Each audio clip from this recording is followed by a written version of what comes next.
Presta un ratito el apellido. Néstor, Adelante. di tú algo si quieres.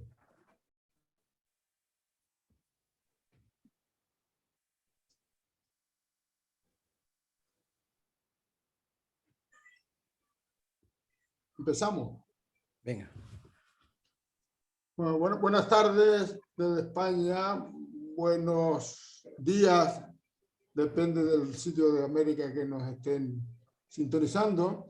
Vamos a iniciar la segunda sesión del Congreso con un panel de expositores relevante como se corresponde a este tipo de jornada. Y damos la palabra al coordinador del bloque de exposiciones, el doctor Adelto Hernández Álvarez, de la Universidad de La Laguna. Adelto, buenas tardes, bienvenido y nos ponemos a tu disposición. Muy buenas tardes. Como comentaba Pepe, mi nombre es Adelto Hernández, soy profesor de la Universidad de La Laguna en las Islas Canarias, concretamente en Tenerife, y hoy me encuentro en La Palma, que vine a buscar unos aguacates para los amigos y compartir este rato tan entrañable que va más allá de lo puramente profesional, sino también lo personal. Me han asignado coordinador del área de educación física escolar, por lo que procederé a presentar a los 5 intervinientes en las comunicaciones y las ponencias del día de hoy. Y como está en el cronograma, procederemos a las 3 primeras, luego haremos un pequeño refrigerio que va a pagar Néstor, y a continuación pues iremos abordando cada uno de los aspectos. Como decía, por favor, tengan en silencio el audio para no haya contaminación acústica, y a continuación voy a proceder a la presentación muy breve, dándole unas consignas a cada uno de los intervinientes. Por favor, aténgase al tiempo estipulado, si no, cuando falten 3 minutos les daré un pequeño aviso y a los 3 minutos les tiraré de las orejas. ¿De acuerdo? Entonces, sin más, procedo a presentar al conferenciante de la que sería la primera conferencia, que es el caso de Raúl Martínez de Santos, doctor por la Universidad del País Vasco, una persona que siempre ha estado muy vinculada a nivel de interés en el área de educación física y deportes, pero también con la profesorología motriz, aplicado a todos los procesos de intervención. Tiene varias publicaciones y quizás resaltar la traducción y edición de La aventura praxeológica. Y yo sin más, Raúl, cuando tú quieras puedes comenzar y ruego que pongan en silencio cada uno de los oyentes. ¿De acuerdo?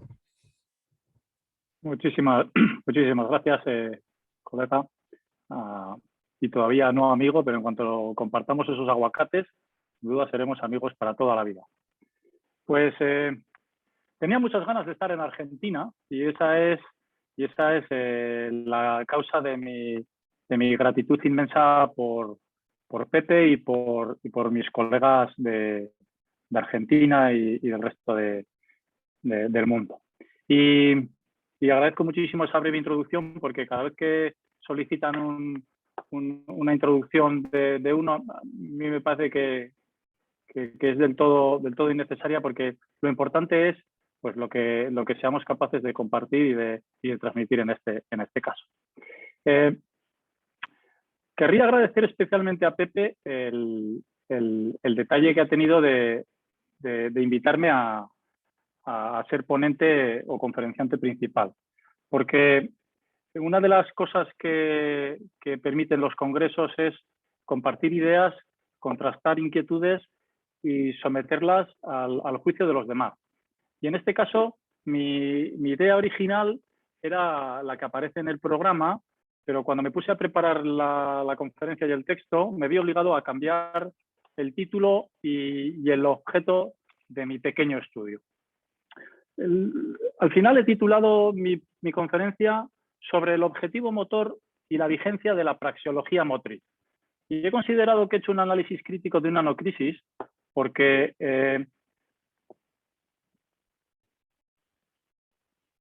parte del principio de que la ciencia se ajusta bastante bien a lo que Peirce definió como un proceso continuo de intercomunicación, de colaboración, de estimulación, entre todos aquellos que aspiramos a comprender una parte, una porción de la realidad, pues como dice, ningún extraño podría comprenderlos. Pakleva, en la clausura del Congreso de SLED, dijo que la ciencia es una labor solidaria, no solitaria. Y echando la vista atrás, me he dado cuenta de que la praxeología está compuesta por un grupo de personas que nos hemos empeñado mucho por encontrarnos y por querernos. Los que conocemos a Pepe, los que queremos a Pepe, sabemos que siempre esperamos de él el saludo "hola, estimado". Y es verdad, nos tenemos en muchísima estima y entre otras cosas nos tenemos en mucha estima porque nos encanta discutir y debatir. Y en este caso, la tarea que me he encomendado es la de plantear hasta qué punto el desarrollo de determinadas nociones y conceptos, y me voy a centrar en el del objetivo motor, que ha salido a la plaza pública en un entorno tan conocido y tan potente como el de la Wikipedia, es un concepto que nos interesa. Curiosamente, el estudio de esta entrada, la comprensión del mensaje que aparece contenida en esta entrada de la Wikipedia, se me hacía difícil y se me escapaba. Hasta que en un momento dado comprendí que quizás el propósito del autor no es tanto plantearnos una noción nueva como el de objetivo motor, como una nueva disciplina llamada Sportica. Como sabéis, la Sportica es un proyecto que tiene una asociación y que tiene una página web. En esta propia página web aparece la referencia a objetivo motor. Bueno, me gustaría empezar diciendo que como comunidad de científicos o como comunidad de estudiosos que queremos desarrollar un objeto de estudio a la manera de la ciencia, tenemos que ser escrupulosos con las formas y con los medios que empleamos para presentar nuestras ideas. Porque no todo vale, no todo vale. Aparte de que las referencias pueden ser más o menos estrictas, tenemos que evitar el dar a entender que disponemos de un apoyo que en realidad no es tal. Por eso, aquellos que os vayáis a dirigir a la entrada de objetivo motor en la Wikipedia, tenéis que tener claro que las referencias tal y como aparecen pueden conducir o pueden dar la sensación de un soporte, de un apoyo por parte de autores que en realidad no es tal. Una vez dicho esto, ¿desde cuándo y por qué ha dejado la praxeología motriz de sernos suficiente? Y lo planteo como una pregunta porque es una pregunta cuya respuesta no depende solo de mí. Es una pregunta cuya respuesta depende de la comunidad que se reconoce como praxeológica. Fijaos que en este congreso estamos todos convencidos. Ayer me di cuenta, curiosamente, de un detalle que se me había escapado. Y es que este puede ser el primer contacto para muchos compañeros, para muchos estudiantes, con la praxeología. Puede ser su primer contacto con la praxeología. Bueno, pues en este caso, lo que yo me he propuesto es hacer un debate público, como es la ciencia, un debate público con mis compañeros sobre cuestiones nucleares, sobre cuestiones fundamentales para seguir reconociendo la praxeología como el proyecto común que surgió hace 50 años. En cualquier caso, tampoco quiero plantear esto como si fuera un momento crítico o apocalíptico, porque como ya he dicho, es un análisis crítico de lo que yo considero que es una no crisis. Pero en cualquier caso, considero que es un ejercicio indispensable y hasta cierto punto interesante. Peirce decía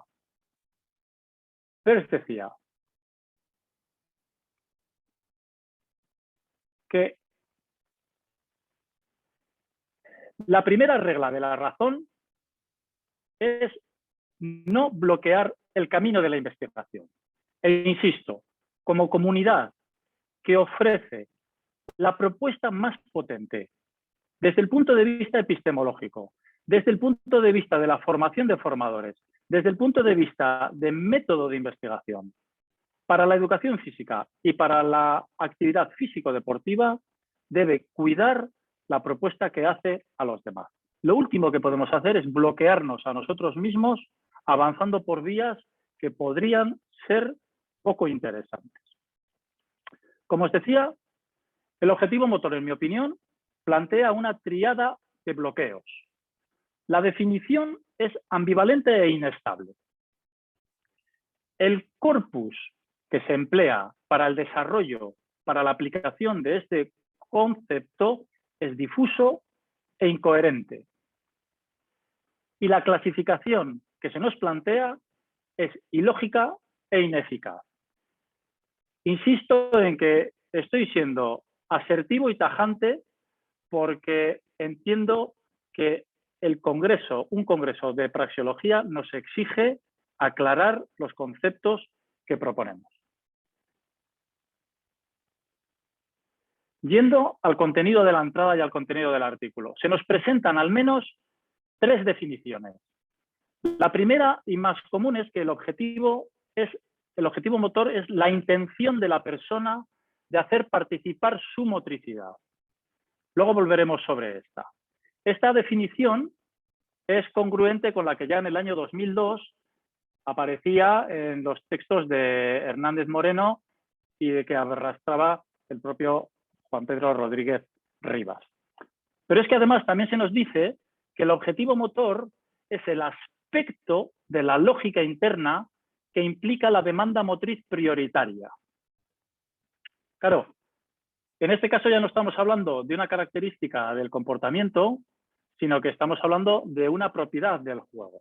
Pero es que además se plantea una tercera cuestión con respecto a cuál sería el contenido de lo que vendría a darse la ciencia que estudia los objetivos motores. Y es que el objetivo praxiomotor, nos dice Hernández Moreno también en el 2002, es el uso que hace la persona del conjunto de restricciones e indicaciones que prescriben finalidades. Tenemos 3 maneras de referirnos a lo que debería ser una única noción. Curiosamente, ayer, en la exposición de Juan Pedro, se nos propuso una 4ª definición. El objetivo motor es el reto motor, el problema motor que hay que resolver. Luego, fijaos, desde el punto de vista de la definición, yo me encuentro con que hay 4 formulaciones que parecen referirse a una misma idea. Desde el punto de vista del corpus sobre el que se aplica el análisis de los objetivos motores, me encuentro con algo parecido. Me voy a fijar en este caso en los ejemplos que se proponen para ilustrar cuándo algo es un objetivo motor y cuándo no lo es. Más concretamente, si cogemos los ejemplos de las 3 clasificaciones, de las 3 clases de objetivos motores que vamos a ver a continuación, nos encontramos, en primer lugar, con juegos y deportes. Y en este caso es verdad que no hay grandes problemas.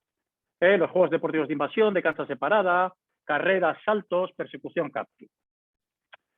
Con respecto a la segunda clase, en cambio, se nos proponen ejemplos, con respecto a los cuales yo tengo muchísimas reticencias. Se me plantea difícil de aceptar el teatro como contenido de la educación física. Las actividades escénicas como tal componen un conjunto de fenómenos o de manifestaciones que yo particularmente no considero que forman parte de la educación física. Los juegos simbólicos, dependiendo de cómo se conciban, también me resultan difíciles de aceptar. Y hasta los payasos como tales,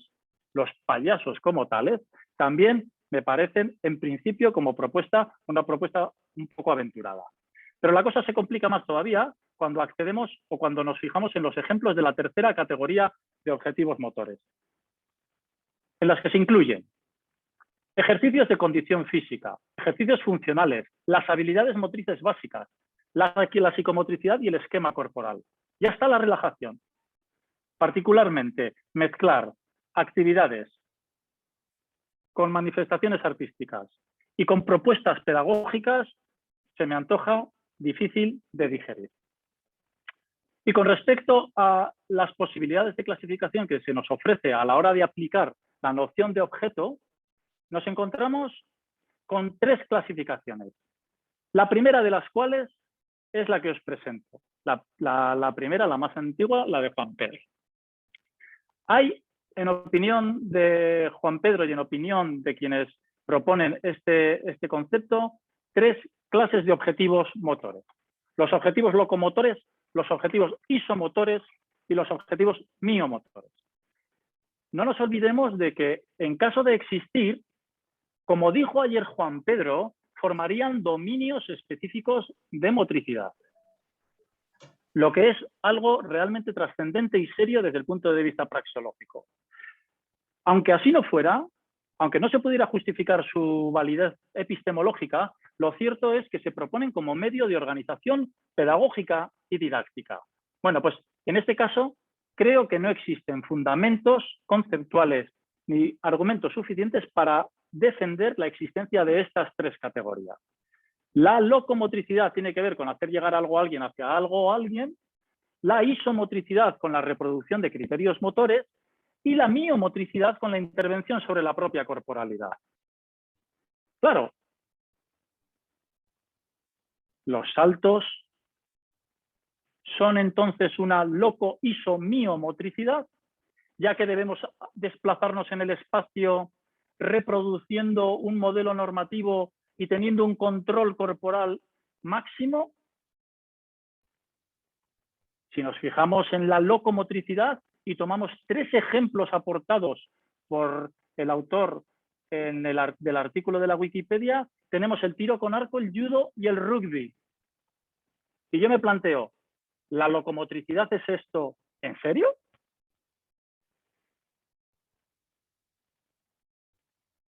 Si la locomotricidad hace referencia a la relación con el espacio, lo que yo me pregunto desde el punto de vista praxeológico es, ¿dónde quedan recogidas las relaciones con el tiempo, con los materiales y con los demás?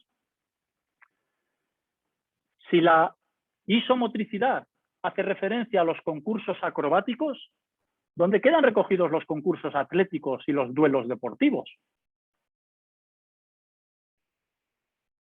Y si la miomotricidad hace referencia a la relación con el cuerpo propio, ¿por qué no volvemos a las cualidades físicas básicas de las que intentamos escapar? Como os decía, objetivo motor plantea una tríada de bloqueos porque el concepto es innecesario al impedir enfocar correctamente nuestros problemas como investigadores de las actividades físico-deportivas y como formadores de los motricistas.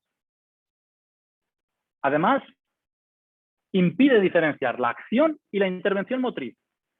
Y esto es lo que queda claro a la vista de los ejemplos que se nos proponen a la hora de ilustrar las clases de objetivos motores. Y sobre todo, porque al no poder cumplir los criterios de exhaustividad y mutua exclusividad, se nos impide clasificar de manera lógica.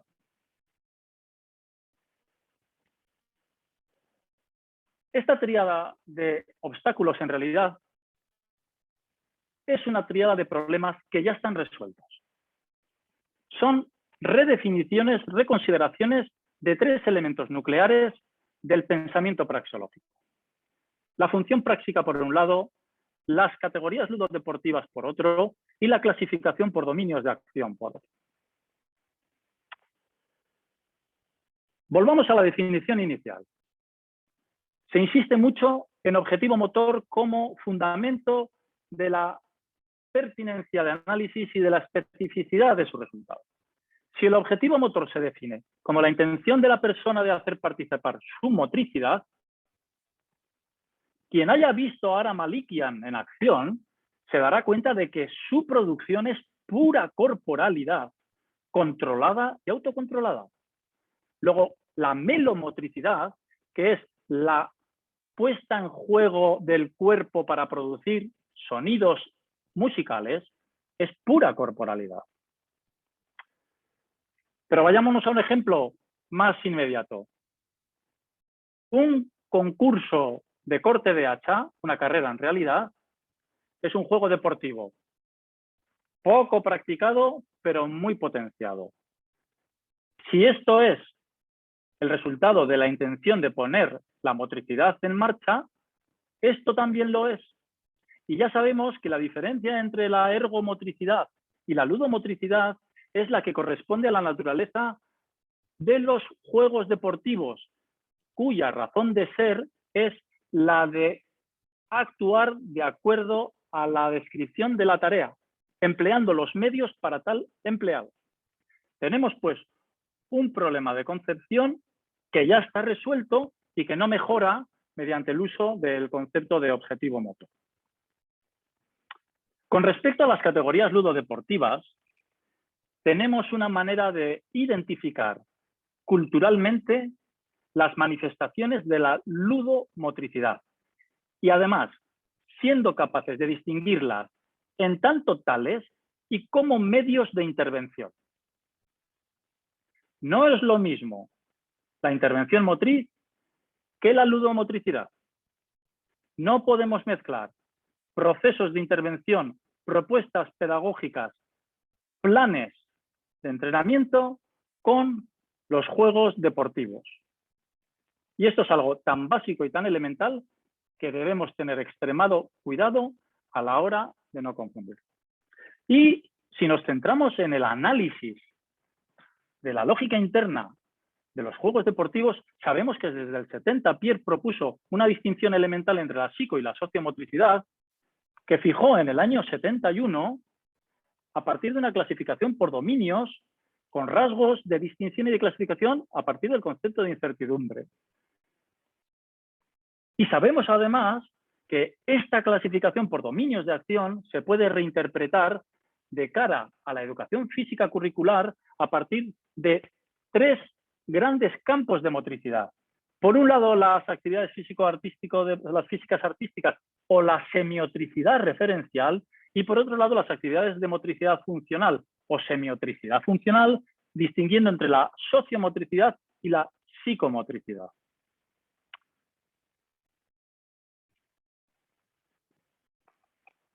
En 1967, Pierre propuso el concepto de sociomotricidad. Ese artículo de los 4 que componía el conjunto de la colección de los 4 artículos de la educación física desmenuzada estaba ilustrado con esta fotografía y este pie, furiosamente atento a la acción presente, pero ya en la acción por venir. Si nuestra ciencia se llama praxeología motriz, no existe acción en ausencia de intención o de objetivo.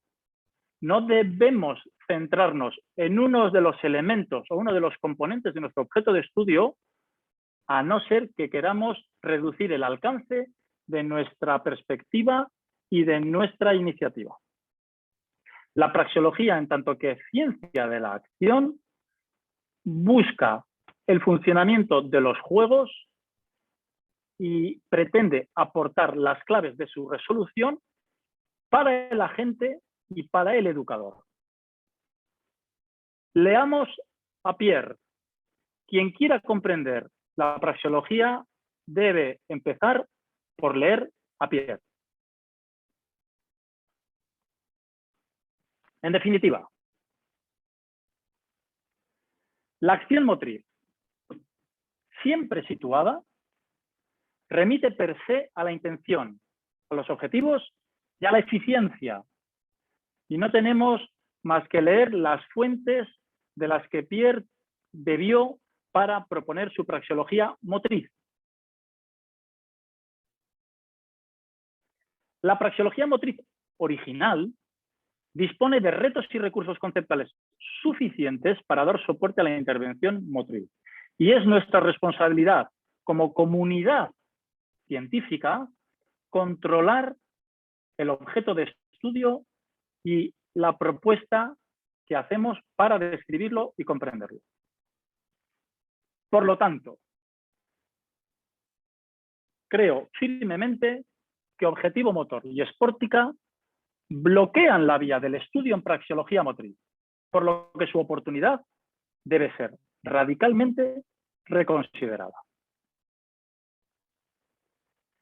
Y agradeciendo de nuevo infinitamente a Pepe, a quien tanto estimo, y a todos mis compañeros y colegas, la oportunidad que me han dado para dirigirme a todos vosotros, os dejo ahí en negrita mi correo electrónico, donde estaré tremendamente agradecido y gustoso de responder a todas las dudas, a todas las inquietudes y a todos vuestros contraargumentos para, como os he dicho, seguir investigando de la única manera que es posible hacerlo, y es en compañía del resto de colegas. Muchísimas gracias a todos.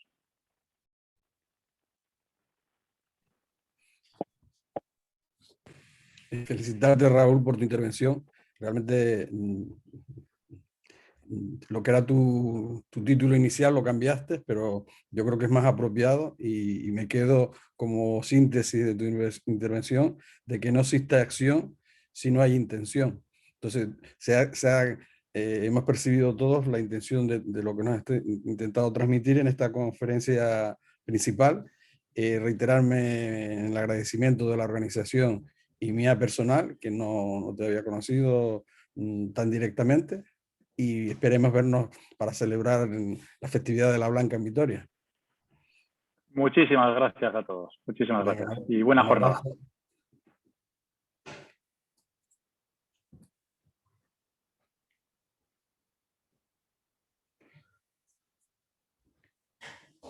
Vamos a pasar a la segunda intervención de esta tarde, que es Rafael Lucho Parrilla. Rafa, ¿estás por ahí? Estoy aquí, encantado. Vale. Muy bien, pues nada, presentarles a Rafael Lucho Parrilla, un conocido desde hace mucho tiempo que es doctorando y todavía está por definir su título de tesis, si bien me ha dicho al oído que los tiros van por las prácticas ludomotrices desde una perspectiva etnomotriz. Lucho siempre se ha dedicado mucho a aspectos etnográficos de los juguetes con componentes motrices, ¿no? Y nada, yo sin más, Rafa, te dejo para que nos transmites tus aspectos más lúdicos.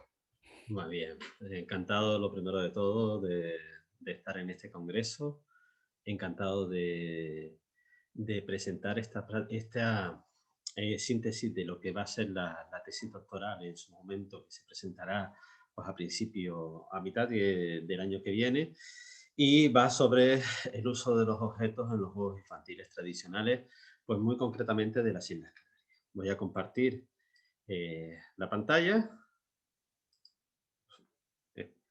Si puede ser, por favor, me confirmen que se ve. ¿Se ve perfectamente? Se ve bien, perfecto. Vale, perfecto. Pues nada, comentarles que la exposición que vamos a hacer, que voy a hacer hoy, es sobre el uso de los objetos en los juegos infantiles o juegos deportivos tradicionales de Canarias, siempre desde una perspectiva no motriz. Y que ese estudio es importante después llevarlo a la escuela, a los centros educativos, porque si no, no tendría razón de ser. Podemos hacer un análisis, pero si después, al final, no lo implementamos, pues en este caso en los centros educativos, no vamos a lograr quizás ese traslado de esa información al alumno, que es lo que al final nosotros requerimos, ¿no? Y queremos, ¿no? Comentarles que las Islas Canarias tienen diferentes tipos de juegos tradicionales. Las Islas Canarias se encuentran en el norte de África, fueron conquistadas hace más de 500 años por la corona de Castilla y Aragón. Son 8 islas y que se encuentran entre Europa, África y América. ¿Por qué? Porque tienen un nexo de unión brutal en el sentido de la inmigración existente que venía de Europa hacia América, de África hacia Canarias y viceversa, de las islas sobre todo a Sudamérica. Existen diferentes tipos de prácticas. Están los juegos aborígenes, los juegos tradicionales de adultos, los deportes tradicionales, los juegos infantiles tradicionales y otros tipos de actividades existentes, pero que no son de origen motor. Si habláramos de los juegos aborígenes, existen 5 tipos de prácticas que existían en las Islas Canarias antes de la conquista. 4 de ellas todavía se siguen practicando y una, que es el salto de vara, no se practica. Existen 13 juegos tradicionales de adultos, estamos hablando de los juegos tradicionales de adultos, y aquí tenemos alguna representación de esos juegos, como puede ser la pelota a mano, una de las prácticas más conocidas, el salto del pastor, el levantamiento de arado o las tablas de San Andrés. Y existen 6 deportes tradicionales. La lucha canaria, la vela latina, de barquillos y de bote, el arrastre de ganado, la bola canaria y la lucha del garrote.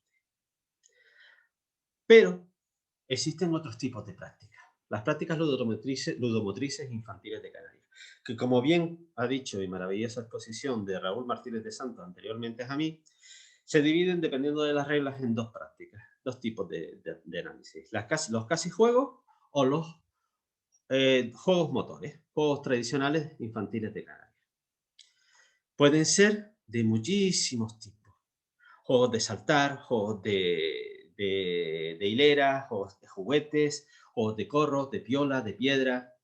Todos difieren del tipo de variantes del juego y dependiendo siempre de la cultura donde se practica. ¿Por qué de una perspectiva no motriz?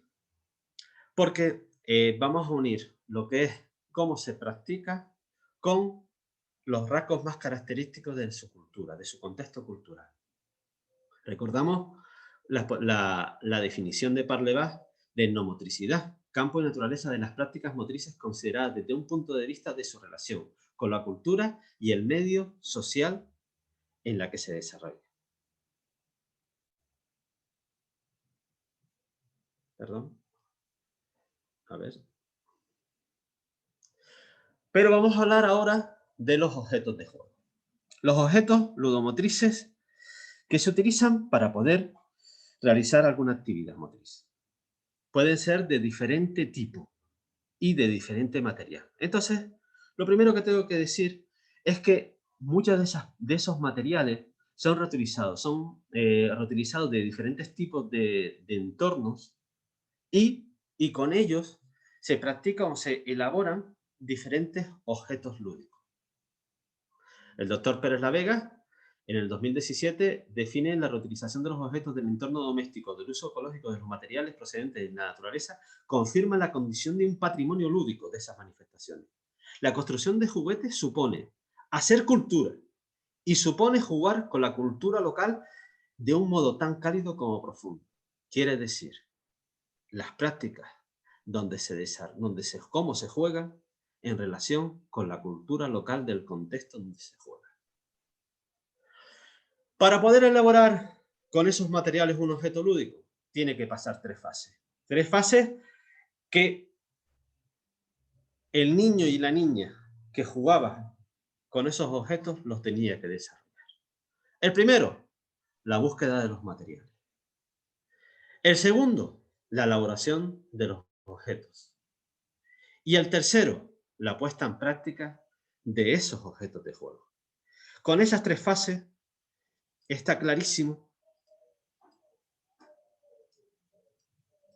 que se cumple con el circuito de que ese material se convierta en objeto lúdico.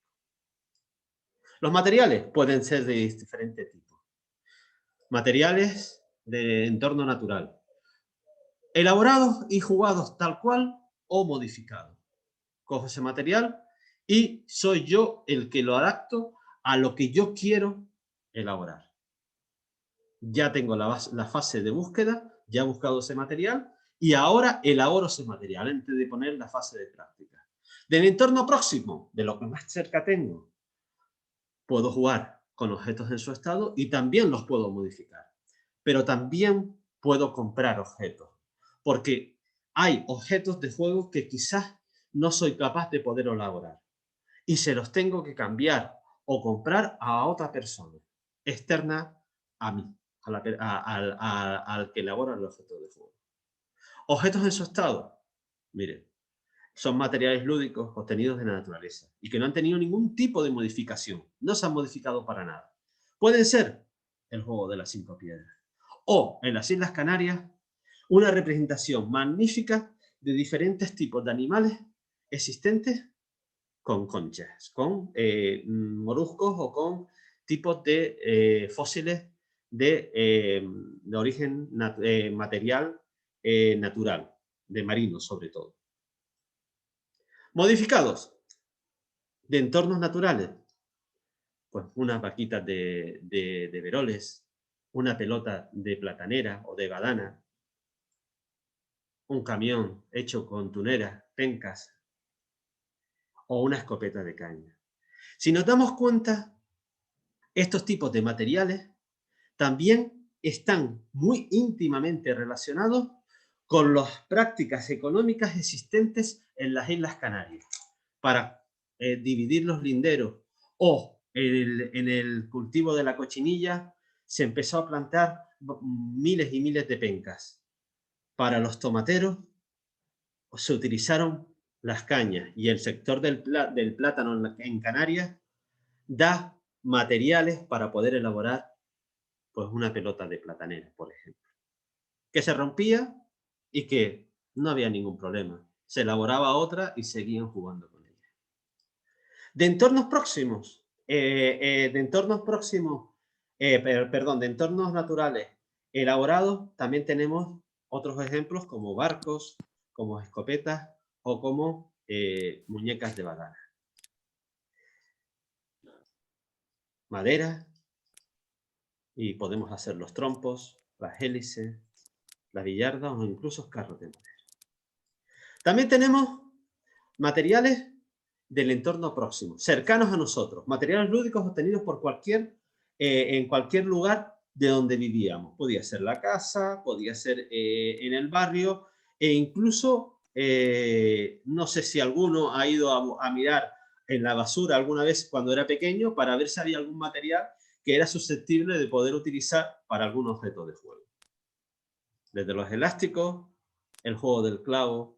¿Quién no ha jugado a las carreras de saco con los sacos utilizados en las papas que se vendían en los mercados, o simplemente una lata para poder hacer un bote? Camiones de verguilla, la soga, la comba en la península, los zancos de lata, o uno de los ejemplos más claros, los yoyos de botones. Es decir, hago un yoyo con los botones de la ropa que ya estaba polillada o estaba rota y que no querían para nada. Los niños y las niñas en eso eran unos artistas. También uno de los ejemplos más claros y más importantes de los juegos infantiles tradicionales de Canarias, los jolateros. Es un bidón de gasolina o de aceite partido a la mitad y convertido en un barco o una balsa, y con ellos, imagínense las actividades lúdicas que podían desarrollar, desde carreras, simplemente el hacer recorridos con ese barco, o hacer carreras y los juguetes elaborados con latas. ¿Objetos comprados? Pues miren, había diferentes tipos de peonza, de trompos, que eran de lata, que eran bastante complicados de poder elaborar. Los boliches, normalmente los niños en Canarias los hacían de barro, o incluso, incluso los cosían, hasta que empezaron a llegar esos boliches maravillosos de cristal, que eran más duraderos, y que bueno, que eran intercambiados por niños y se distribuyeron en bastantes fases, ¿no? Los yoyos de lata.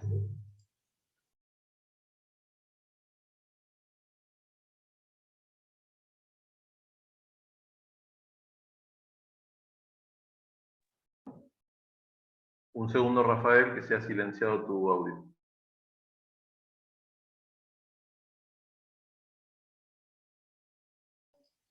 ¿Se escucha ahora? Ahora sí, ahora sí. Ahora Vale, sí. perfecto. Antes se me escuchaba también, ¿verdad? Sí, ¿no? Sí, sí. Vale, perfecto. Los materiales artificiales naturales. Es cuando nosotros mezclamos un material con otro. Es decir, un material de origen natural con otro material de origen próximo. Y entonces me surgen pues, los típicos caballitos de madera, los carros de cojinetes, las tiraderas, o tiragomas, o tirapiedras, o un juego muy característico de las Islas Canarias como es la carraca, con una mazorca con un millo y una piña y una nuez, un trocito de madera. Este estudio de los juegos tradicionales infantiles de Canarias ha derivado en que hemos obtenido de diferentes fuentes de consulta, 27, en donde se publicaba algún tipo de juego infantil en Canarias, hemos obtenido 513 juegos motores. Y de ellos, 390 tienen objetos de juego. Quiere decir que la cultura lúdica, las prácticas ludomotrices en Canarias son ricas en la utilización de objetos para su desarrollo. Y todo esto no podemos dejar de olvidar que se tiene que implementar en los centros educativos. Y hemos hecho una propuesta, una intervención educativa en 7 centros educativos de Canarias. Y dividiéndolo en diferentes tipos de fases. Primero, le mostramos al alumnado los diferentes objetos lúdicos de Canarias que existían. Las 60 objetos de juego para que ellos tuviesen conciencia de qué tipo de material y qué tipo de objetos se elaboraban y se desarrollaban en Canarias. La segunda fase fue buscar esos objetos de juego y elaborar un objeto con un familiar cercano. La transmisión de información intergeneracional entre ese alumno y ese abuelo o padre en la búsqueda de los materiales y en la elaboración de esos materiales ha sido de forma brutal significativamente. ¿El por qué? Porque la implicación de ese padre o de ese abuelo en demostrar y en intentar enseñar a su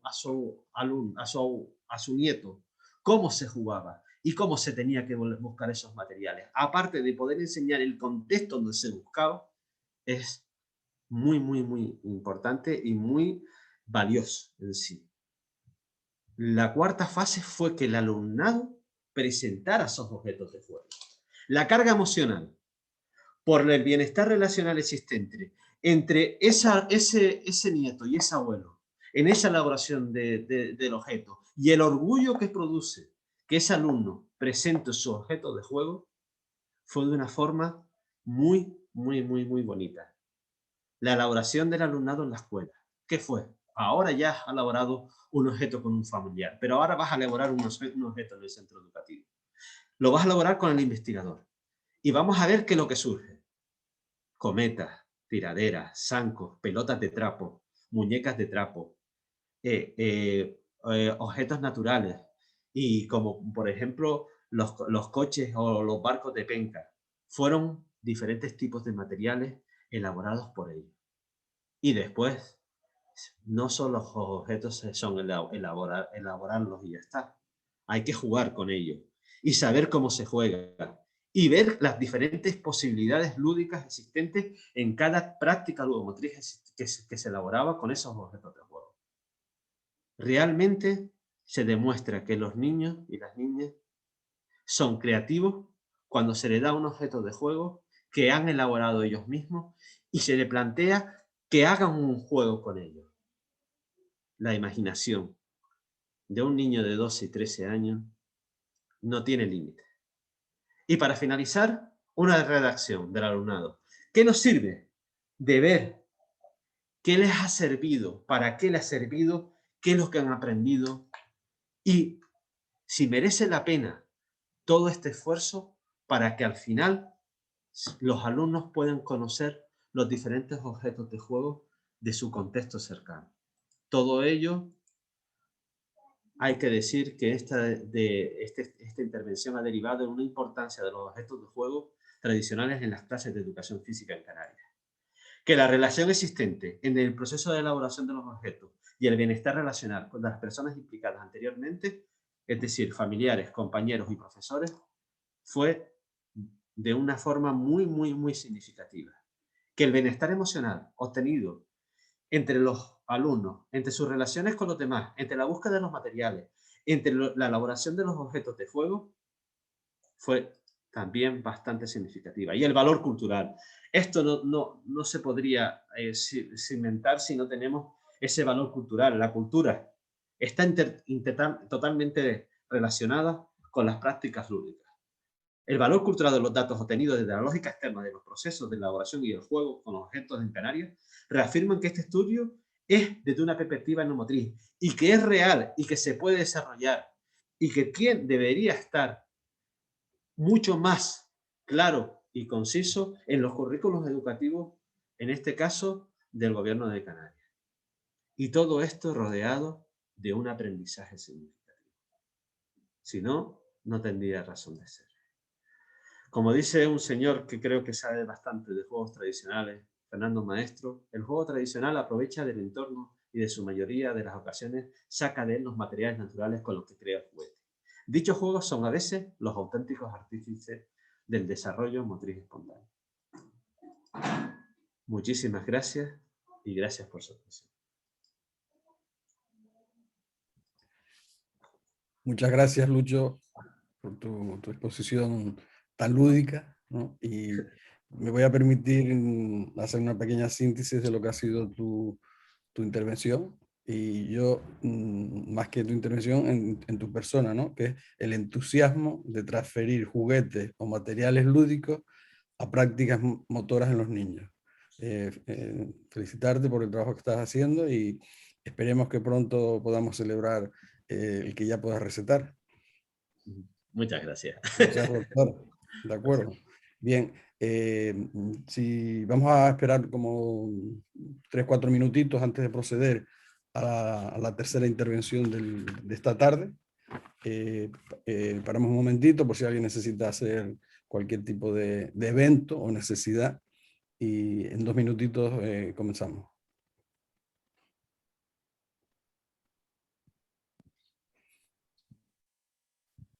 Miguel, ¿estás preparado?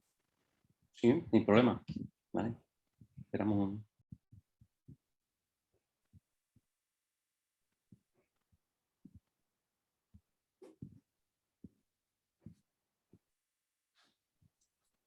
Bueno, Delto, como la gente está a través del chat haciendo las preguntas, los Sí. intervinientes, al finalizar, si les parece, que vayan al chat y si las preguntas que hacen les afectan a ellos, pues que vayan contestándolas, si les parece.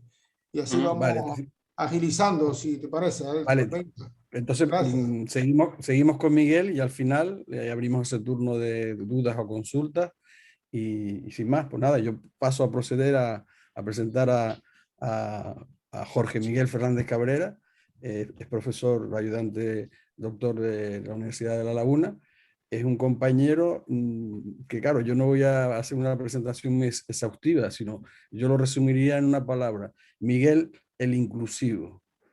Y su disertación pues, va a abordar lo que es el inclograma como instrumento de observación para valorar la calidad de la inclusión del alumnado con discapacidad motriz en educación física. Y yo ya, sin más, Miguel, cuando tú quieras comenzar, pues estamos atentos a tu intervención, como lo han sido de alta calidad los dos compañeros intervinientes con anterioridad. Así es, Adelto, muchas gracias. Y mi agradecimiento a la Universidad de Río Negro y de ACAFIDE, organizadores de este congreso, por su invitación a participar en este evento.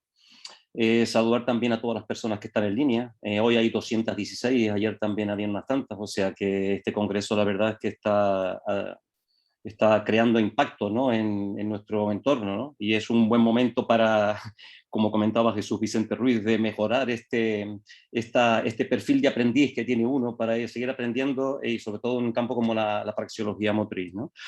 También felicitar a los ponentes que han intervenido, tanto ayer como los de hoy. La verdad es que el nivel es muy alto y en fin, la verdad es que es un buen encuentro para intercambiar reflexiones y cuestiones que nos pueden ayudar en fin, a mejorar y aprender muchas cosas nuevas.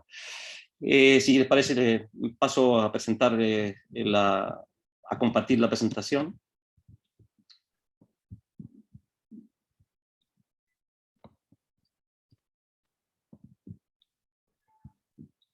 No sé si se ve bien. Sí, perdón. Un segundito, perdón. Yo creo que... Se ve bien, Miguel. Se ve bien. Vale. Poner la primera. Claro que tengo que poner la primera. Como los coches, ¿no? Empezar con la primera. Pues bien. Bueno, pues la comunicación que a continuación se presenta lleva por título, como lo ven, el inclograma como instrumento de observación para para valorar la inclusión del alumnado con discapacidad motriz en educación física. Esta comunicación o esta presentación surge de una reflexión con mis directores de tesis y mi directora de tesis acerca de la posibilidad de acercar la investigación a la práctica, ¿no? En el trabajo de investigación que compartimos de una manera general, se aportó una herramienta de observación para analizar la práctica de la educación física desde una perspectiva inclusiva.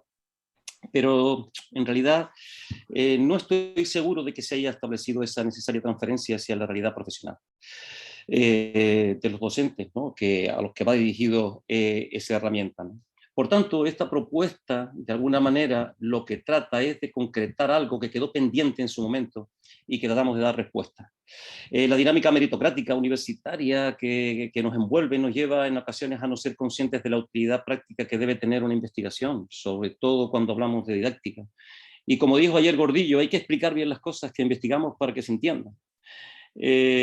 También, de alguna manera, me quedo por una reflexión de Vicente Ruiz en la que resaltaba la importancia de la aplicación de la praxeología a la práctica de la educación física, ¿no?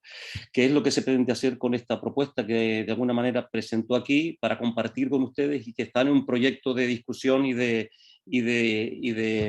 concreción, ¿no? Aquí hay 3 palabras fundamentales. Está el término inclusión, que hablaremos ahora seguidamente de esto, digamos que la comunicación trata sobre esto, la discapacidad motriz, la observación sistemática y el inclugrama.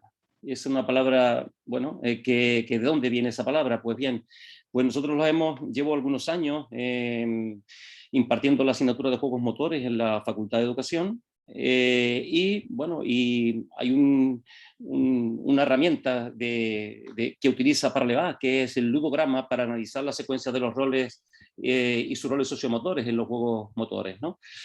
Entonces, bueno, pues de ahí observamos que es una herramienta muy interesante porque el alumnado partía de una planilla que utilizaba de manera en papel para poder interpretar todo lo que ocurría dentro de los juegos, ¿no? Y ahí me surge la idea de decir, bueno, ¿por qué no podemos transferir esto a lo que puede ser esa transcripción de ese sistema de categorías tan complejo que se hizo en su momento, pero que por cualquier motivo pues no está teniendo esa transferencia como debe ser el conocimiento científico, ¿no? Que no debe quedarse en las vitrinas, sino que debe ser transferible a la realidad, ¿no? Y ahí un poco pues es donde surge esta ponencia. Bien, por lo que respecta a la inclusión, bueno, ayer La Vega pues planteaba aspectos vinculados con la Agenda 2030, la educación inclusiva, en fin, estamos en un momento en el que bueno, hablamos de inclusión social, de un objetivo a nivel mundial. Y yo aquí, de todas maneras, no quiero, digamos, centrarme en esta cuestión, sino ir un poco más a lo que es el trasfondo de la cuestión de la práctica, ¿no? Por tanto, tal y como Bob y Eiscon plantearon en su momento, hay 3 dimensiones para poder considerar la inclusión. Una dimensión más cultural, más de política estatal, de política educativa, autonómica, etcétera. Un ámbito de la gestión y otro ámbito que es la práctica de aula. Por tanto, aquí yo voy a intentar centrarme en lo que es la práctica del aula para poder justificar pues esta cuestión que se quiere plantear y que es un objetivo a conseguir. Por tanto, no nos conformamos con la presencia, tampoco con la participación, tiene que haber aprendizaje para que haya inclusión. Ese es un poco, de momento, el primer mensaje que quiero transmitirles, ¿no? A continuación, ¿es posible la inclusión del alumnado con discapacidad en la práctica de la educación física escolar? A pesar de que la investigación ha constatado que sí es posible, el impacto sobre las prácticas de enseñanza en educación física continúa siendo escaso. Es decir, esta propuesta, de alguna manera, lo que pretende es acercarse aún más al docente para que pueda valorar y entender este proceso y cómo valorarlo. Por tanto, para mejorar la inclusión en educación física tenemos que reflexionar sobre 3 cuestiones fundamentales: las estrategias didácticas, la reflexión sobre la práctica y, por último, incidir en la formación del profesorado. Por ello, se presentan los conceptos más utilizados para definir los contextos de atención a la diversidad relacionados con las distintas formas de concebir la participación del alumnado. En primer lugar, son conceptos que necesitamos para entender de qué estamos hablando. Partimos de una primera categoría, una primera, digamos, criterio, que es la exclusión. ¿De qué hablamos cuando hablamos de exclusión? Pues es la intervención docente que no favorece la participación del alumnado con discapacidad en lo que puede ser el desarrollo de la enseñanza. Un segundo aspecto, que sería la segregación, y que se diferencia de la exclusión, es que el docente segrega al alumnado con discapacidad y le propone una actividad alternativa, como ocurre en este caso. Un tercer elemento, que es el término integración. ¿A qué nos referimos? Pues nos referimos a que la intervención docente se va a dirigir a favorecer la participación del alumnado en el desarrollo de esa enseñanza. ¿En qué sentido? Pues normalmente a partir de la asunción de roles pasivos dentro de la misma. Aquí vemos un juego, por ejemplo, el juego de alerta, donde el rol que suelen asumir las personas con discapacidad, pues suelen ser roles que están vinculados con mantener el pañuelo, en este caso. Y por último, pues nos identificamos el criterio de inclusión, que es aquella intervención que se va a sustentar en criterios didácticos que son dirigidos a que las tareas estén al alcance de todo el alumnado, tanto desde el punto de vista estructural como con respecto al grupo, según lo que puede ser el principio de diversidad. Y teniendo en cuenta que la inclusión es un proceso muy complejo y que suele ocurrir por fases también, la realidad nos suele mostrar que existe una convivencia fundamentalmente entre las tres primeras fases. Y, como comentamos con anterioridad, pues ocasionalmente pues la última. Bien, el docente, ya entrando en esa reflexión a nivel práctico, debe analizar siempre lo que es su contexto de práctica para ajustar su intervención docente. Y para ello, de alguna forma, lo que necesita es conocer al alumnado y la estructura de la tarea de partida, antes de modificar, si procede, lo que pueden ser los entornos de aprendizaje, que están vinculados con el medio y con las reglas de la tarea. Lo que el profesor Francis Jiménez hablaba el otro día de el modelo estructural funcional, que es, bueno, pues son aspectos en los que la praxeología nos va a aportar una información muy valiosa para dar sentido a lo que va a ser la práctica. Bien, para dar respuesta a la inclusión en la práctica, el docente debe partir de herramientas o criterios que faciliten la participación inclusiva de ese alumnado con discapacidad, a partir del análisis de ¿qué? Pues en primer lugar de los mecanismos de procesamiento de la información que se ponen en marcha y la complejidad de las tareas. En función de estas cuestiones, pues el docente va a tener que tomar alguna decisión sobre cómo hacer que el alumnado participe de una manera inclusiva, estando, participando y aprendiendo, dentro de lo que es el contexto de las tareas motrices. Cuando hablo de un criterio de igualdad, lo que hablo de una participación que, es decir, se favorece la participación del grupo por una circunstancia que está vinculada con lo que es la apertura de la tarea, a tareas de baja complejidad en la que no es necesario modificar un entorno de aprendizaje para que todo el alumnado, repito, todo el alumnado, no solo el alumnado que tiene discapacidad, sino todo el alumnado pueda participar, aprender y estar en la tarea. Un segundo apartado, que también se incluye en estos criterios, es que puede ser que algún alumno o alumna, dentro de la dinámica de las situaciones motrices que se planteen, necesiten algún apoyo que puede ser visual, puede ser verbal, puede ser kinestésico táctil. En este caso, bueno, pues se utiliza un criterio de apoyo para facilitar la participación del alumnado en la tarea que se presenta. Y por último, pues está el criterio de modificación de los elementos estructurales, me refiero al material, al espacio, al tiempo, las reglas de acción y los elementos funcionales de la tarea, como son los roles, la comunicación motriz, etc. Esta es una gran aportación que nos hace la praxeología y que de alguna manera pues, nos va a hacer reflexionar sobre aquellos parámetros que vamos a tener que reflexionar para, y modificar, si procede, en este caso, para que el alumnado con discapacidad pueda participar en las tareas escolares. Bien, dentro de todo este complejo entramado que acabo de comentar, pues evidentemente no tiene sentido si no tenemos un modelo didáctico de partida, ¿no? Por lo tanto, proponemos un modelo didáctico de carácter inclusivo que contemple, entre otras cuestiones, pues una reflexión, en primer lugar, sobre las estrategias inclusivas. Aquí vemos, por ejemplo, una fotografía donde hay una estrategia que se plantea, que es una estrategia cooperativa. Ya Pere la Vega habló ayer de esta estrategia y es una de ellas, pero no es la única. También otra estrategia, como puede ser el estilo de aprendizaje reflexivo del profesorado. El profesorado tiene que reflexionar sobre lo que hace y tiene que compartir estas reflexiones, como lo estamos haciendo en un congreso como el que tenemos, ¿no? Otro aspecto importante que forma parte de este modelo es la eliminación de barreras para el aprendizaje.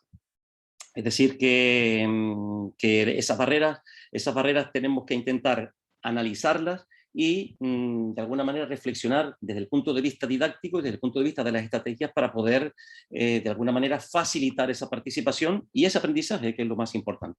Y por último, creo que es lo que nos da un carácter fundamental, es que nos vamos a dirigir a la práctica y por tanto la tarea motriz debe ser el referente didáctico y los criterios de intervención docente para posibilitar la inclusión. ¿Qué objetivos nos proponemos en esta bueno, pues de alguna manera experiencia que todavía tenemos que discutir y tenemos que proponer? Bueno, por un lado proponer una herramienta de observación para valorar la intervención docente en educación física desde una perspectiva inclusiva. Y por último, y aquí viene un poco la novedad también, ¿no? de lo que se pretende hacer, es identificar lo que puede ser un índice de inclusión que permita valorar la calidad de la atención a la diversidad en la práctica de la educación física. Muchas veces cuando hablamos con compañeros de otros niveles educativos y plantean estas cuestiones, pues suelen tener dudas hasta qué punto la intervención que se está haciendo está teniendo la calidad que ellos creen que están haciendo, que están teniendo, ¿no? Entonces, bueno, pues de alguna manera aquí se va a intentar proponer un ejemplo de lo que podría ser acercarnos a esa cuestión de poder identificar ese grado de calidad que puede tener esa intervención docente.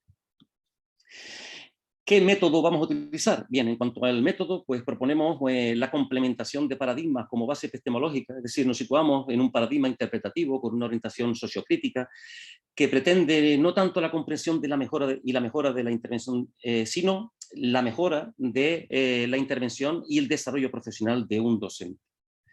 En este caso se ha empleado un enfoque de métodos mixtos como estrategia metodológica, y en este enfoque se integran tanto la metodología observacional como la selectiva y el análisis de contenido. La propuesta de estudio que aquí se presenta hoy se va a centrar en una de estas estrategias, que es la metodología observacional.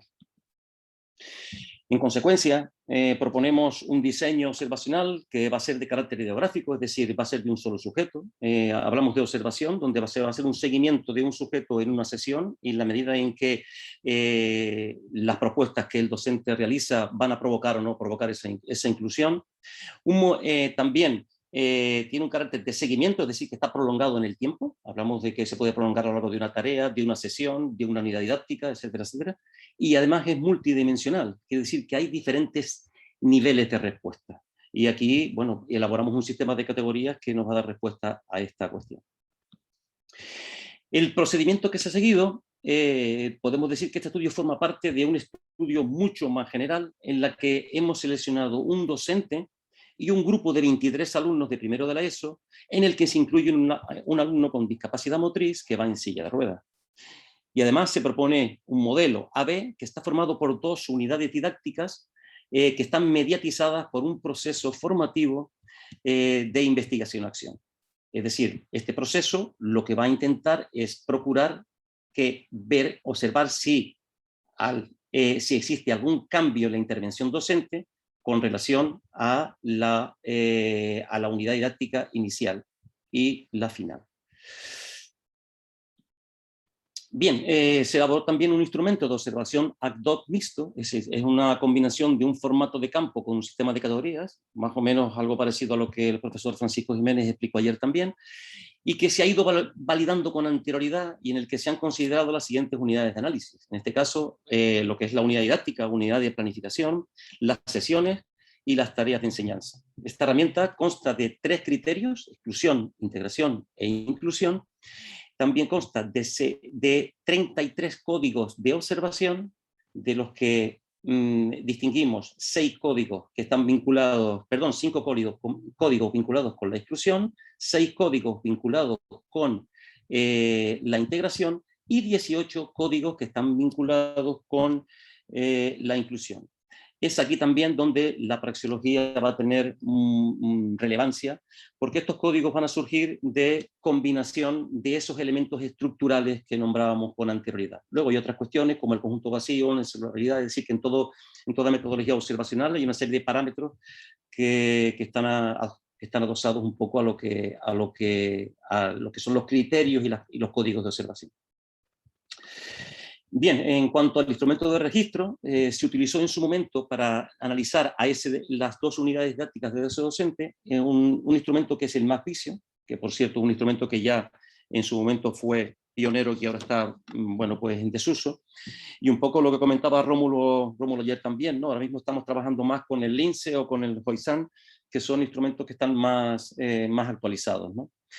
Con relación al análisis de la calidad del dato, se utilizó el programa SAS 9.1 y también un programa de generalizabilidad, que también nos va a dar, la característica de lo que es la calidad de los datos que se observan, ¿no? Por tanto, aquí hemos analizado y registrado, en este caso, 10 sesiones de educación física, es decir, 5 corresponden a la fase A y 5 a la fase B, es decir, 2 unidades didácticas, y más o menos aproximadamente existen un total de 40 minutos de grabación por sesión. Bueno, aquí llegamos, quizás a la diapositiva más interesante de todas las que se han presentado, porque esto sería lo que sería el inclugrama, que es la representación gráfica, donde podemos encontrarnos el área de desarrollo inclusivo, que sería todo esto que tenemos aquí, ¿de acuerdo? Y en esa área se despliegan todos los códigos de observación, y que a su vez también están contempladas los criterios de intervención. En este caso estará exclusión, integración e inclusión. Como pueden observar, ¿cómo podemos interpretar esto? Ahora, los datos que están colocados ahí son extraídos de un programa informático, pero nuestra idea es volver a lo que Francis también comentaba ayer, al papel y al cronómetro, que es un poco donde comenzamos también. Porque de lo que se trata también es de que nuestros docentes en educación física sepan valorar, su intervención. Y simplemente con filmar las sesiones, tener, conocimiento de lo que son los códigos de observación, que por cierto es muy importante definirlos y caracterizarlos, tanto con ejemplos como contraejemplos, y explicarlos para que se puedan entender, para que pueda tener idea de cómo está siendo su práctica desde un punto de vista inclusivo. Ahí podemos, si quieren, explicar brevemente lo que se señala aquí en esta flecha, ¿en qué consiste? Bueno, pues vemos aquí las 5 sesiones de la primera unidad didáctica y las 5 sesiones de la última unidad didáctica. En este caso, ¿qué es lo que estamos viendo aquí? Vemos 2 aspectos muy importantes que se van a detectar en la observación, que es la frecuencia y es la duración. La frecuencia es el número de veces que se producen esas intervenciones que pueden dar lugar a la inclusión o no. Y la duración es el tiempo de permanencia en esa situación de inclusión. En este caso, por ejemplo, podemos decir que este profesor se ha detectado que hay dos intervenciones inclusivas que están vinculadas con el código espacio, modificación del espacio, y que el alumno ha permanecido en inclusión 56 segundos. ¿Vale? No voy a entrar en definir cada una, pero bueno, todo más o menos está caracterizado de esa manera. Cosas curiosas que pueden ser resaltables en esta área de desarrollo inclusivo, que vemos aquí todo lo que es la fase A y la fase B. Observamos que en la fase B se produce una mayor densidad tanto a nivel de frecuencia como a nivel de duración, y esto puede indicarnos que el número de intervenciones y el tiempo de duración puede haber mejorado en la fase B. Ahora lo concretaremos a nivel de datos, pero a nivel de gráfico podemos observar que así ocurre. Y también otro aspecto interesante, si se fijan en la parte inferior, podemos diferenciar el área de desarrollo inclusivo de la fase A con respecto a la de la fase B, y observamos que en la fase B no existen intervenciones excluyentes. ¿De acuerdo? A nivel de numeración lo tenemos aquí. Es decir, atendiendo a la frecuencia, se han producido 15 intervenciones inclusivas en la fase A y 86 intervenciones inclusivas en la fase B. También podemos decir que se han producido 37 intervenciones excluyentes en la fase A y ninguna excluyente en la fase B. Por lo tanto, ya podemos detectar qué es lo que ha ocurrido aquí con la intervención docente y sobre todo podemos deducir que esa fase intermedia de seminarios de formación a acción en el que participaban todos los docentes y se compartían discusiones vinculadas con las estrategias y los criterios de intervención utilizados en sus clases, pues parece que puede tener efecto positivo. En cuanto al tiempo de permanencia, observamos ahí que en la fase A el alumnado ha permanecido en fase de inclusión durante 12 minutos y 8 segundos. Evidentemente, claro que con el cronómetro y haciéndolo de manera manual, probablemente no seremos tan exactos, pero lo importante aquí no es ser exactos, sino tener una idea aproximada de si lo que estoy haciendo está promoviendo esa inclusión. Sin embargo, en la fase B nos encontramos que ha sido de 2 horas. Por contra, vemos que en la fase, el tiempo de permanencia en la fase A ha sido de 45 minutos en la parte de exclusión, y sin embargo no ha habido tiempo, lógicamente, en la fase de exclusión, ¿no? Ha sido 0 el tiempo. Vale, pues muy bien, este es el incrograma, que es un poco lo que pretendemos trabajar con el alumnado en el sentido de poder explicarlo bien, como decía Gordillo, ¿no? A veces estas cosas, si no se explican bien, la ciencia tiene que ser para algo más que para presentarla o para dejarla en una vitrina o para publicar en una revista de alto impacto, sino también que tenga esa transferencia. Tenemos que tener esa responsabilidad con nuestros profesionales para que puedan entender esto, que no es tan complejo de entender, aunque aquí hay muchos números, ¿no? Bien, siguiendo con los resultados, podemos decir entonces que se ha producido un cambio en la calidad de la intervención docente inclusiva, tanto en la frecuencia como en la duración en la fase B. Si observamos aquí, vemos que ha habido un 13,76% de intervenciones inclusivas en la fase A y un 85% en la fase B, en cuanto a la frecuencia. Y en cuanto a la duración, pues un 8,37%. En la fase A hemos pasado el tiempo de duración en inclusión a un 91,56%. ¿Cómo hemos obtenido este porcentaje? Bien, pues a través de una fórmula que nos indica el criterio de calidad que podemos de esa intervención inclusiva, que contiene lo que es el sumatorio de lo que puede ser frecuencia o duración, que estaría partido por la suma del número correspondiente a la frecuencia o duración en inclusión más la integración más la exclusión multiplicado por 100. Finalmente, ¿cómo podemos traducir esto a un índice que puede dar una información más exhaustiva? Pues más o menos pues, se deduce de lo anterior. Este índice, en lugar de medirlo en porcentaje, lo vamos a medir desde 0 hasta 10. Y el procedimiento para hallarlo es muy parecido, ¿de acuerdo?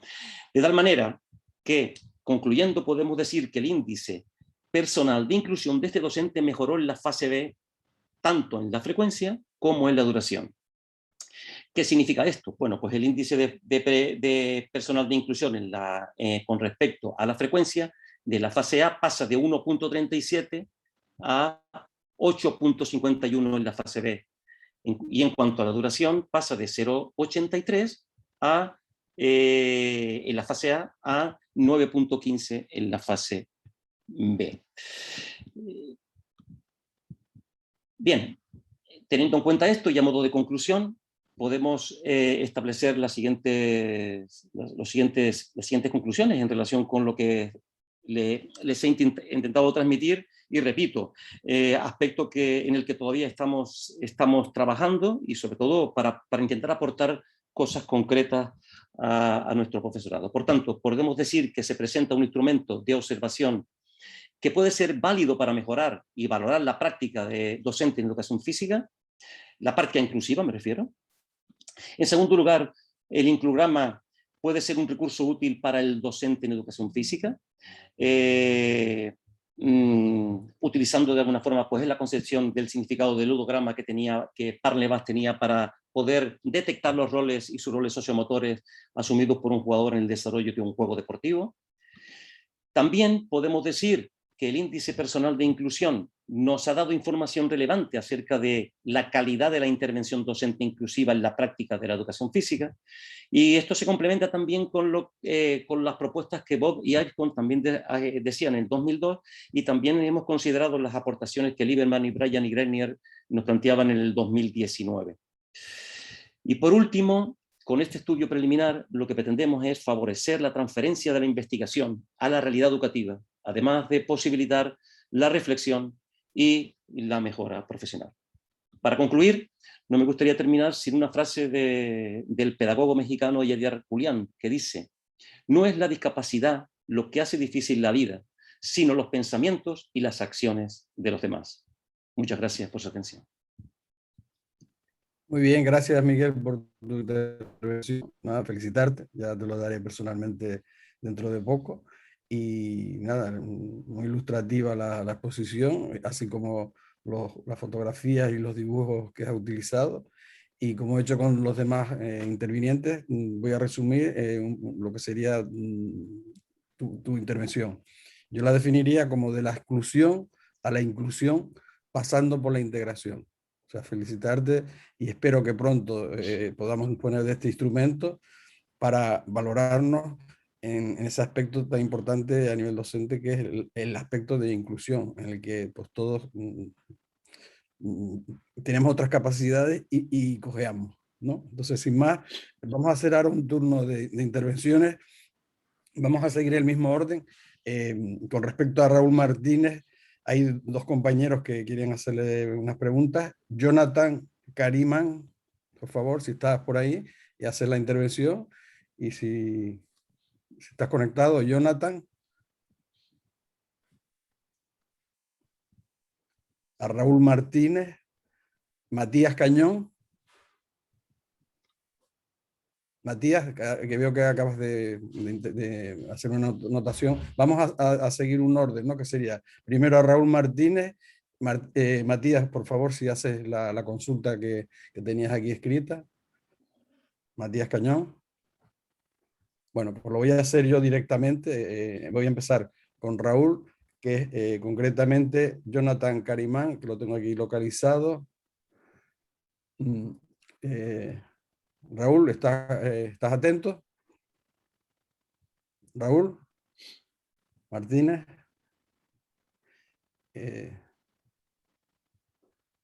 No sé si se ha desconectado. Creo que sí. Bien, pues como no se encuentra, pues vamos a las intervenciones que le hacen a Rafael Luch, ¿no? Igual, Matías Cañón, no sé si estará por ahí.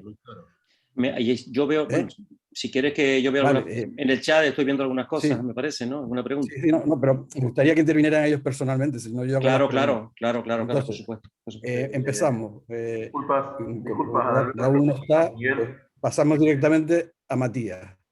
Perdón, a Lucho. Lucho, Matías Cañón te hace una consulta que ¿qué pasa cuando se han perdido esas prácticas socioculturales?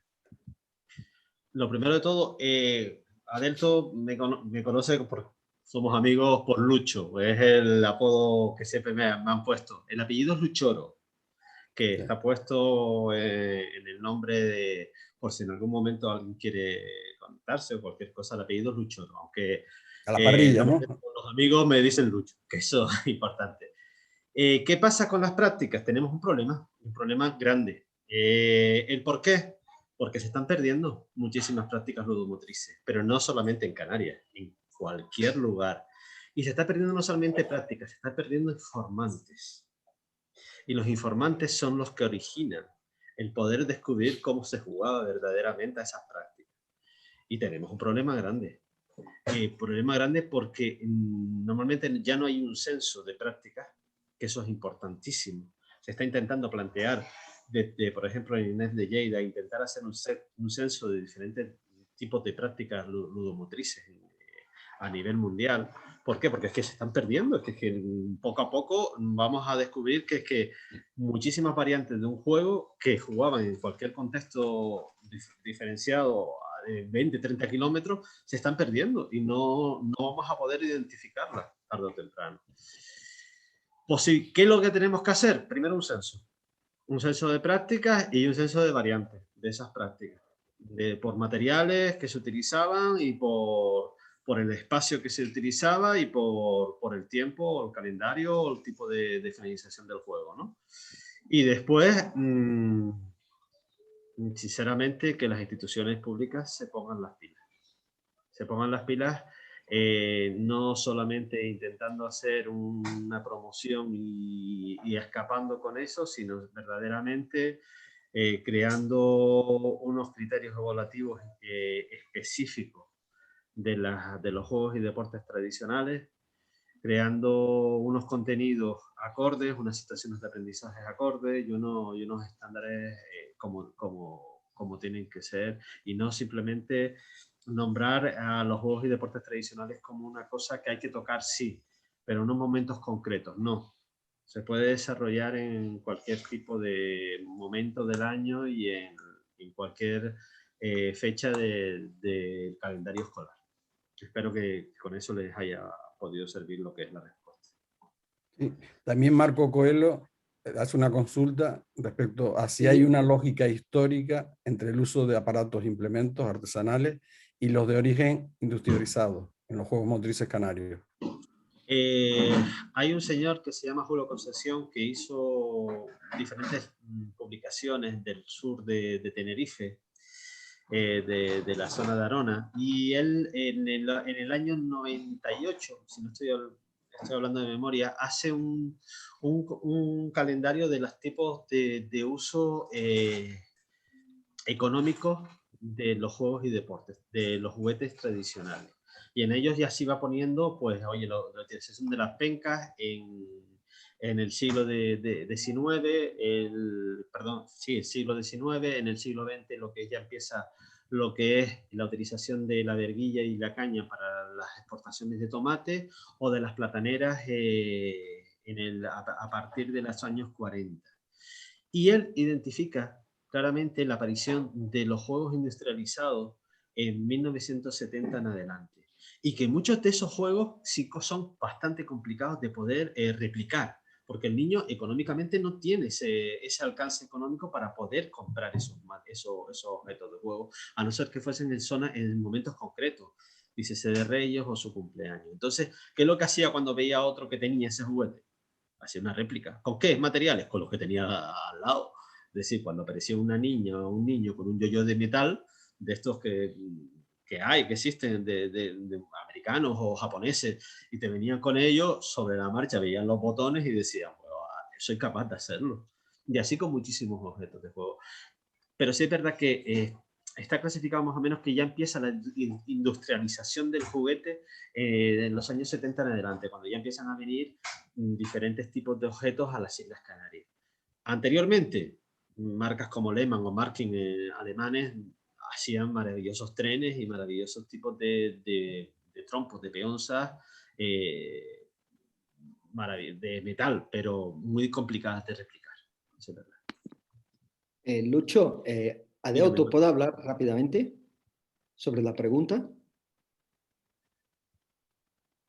Sí, Marco. ¿Cómo no, Marco? Por supuesto. Sí. Bueno, gracias por la respuesta, Lucho. Realmente es un trabajo muy interesante porque combina elementos históricos, antropológicos, arqueológicos con elementos de la praxeología, por lo tanto, de una educación física aplicada. Perdón, ahora cuando termines de la pregunta que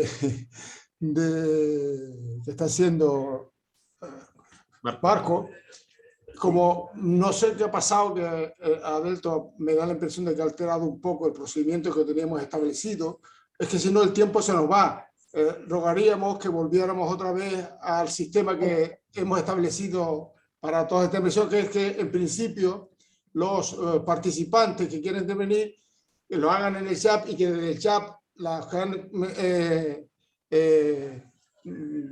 intervenido respondan a los que preguntan, porque si no va a ser imposible que podamos Perfecto. cumplir el tiempo. Luego hablamos, sin problemas. Venga, luego gracias, hablamos mucho. Gracias, Marco. Sí, un fuerte abrazo. Adeuto, retoma tú el tema, por favor. Marco había pedido la palabra y yo pues me preferiría hacerlo de esa manera, pero bueno, me disculpa. No, ningún problema.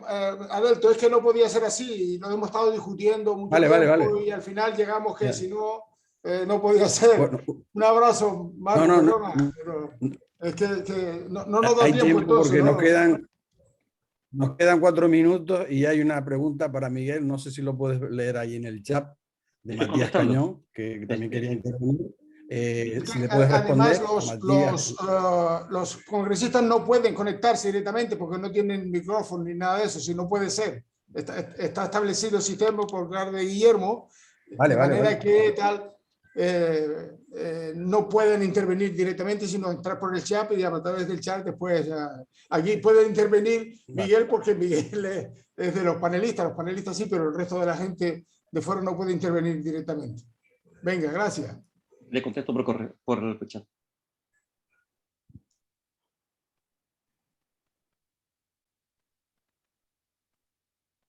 Bien. Sí. Pues nada, damos por finalizado esta primera parte y quedamos a las en punto para los otros 2 intervinientes. Quedamos en punto, no digo la hora, porque seguro que en esto me va a pelear, porque no voy a acertar la hora que es. Si estamos en Argentina, si estamos en Canarias o en la península ibérica, pues entonces quedamos a las en punto y continuamos con esta jornada de jueves. ¿Querías intervenir en esto? Te doy la palabra. Sí, hacemos un pequeño break, aprovechamos, hacemos un pequeño break y unos 10 minutos para que preferimos un vino más que un break. Sí. No, y simplemente que, bueno, está bien las ganas del diálogo y demás, pero no nos darían los tiempos, entonces... No, es que como eran pocos, digo, bueno, eran dos que intervenían, pues nada, hacemos un pequeño descanso para que las máquinas se enfríen y nos vemos en un momentillo. Venga. Vamos a los gracias. Venga.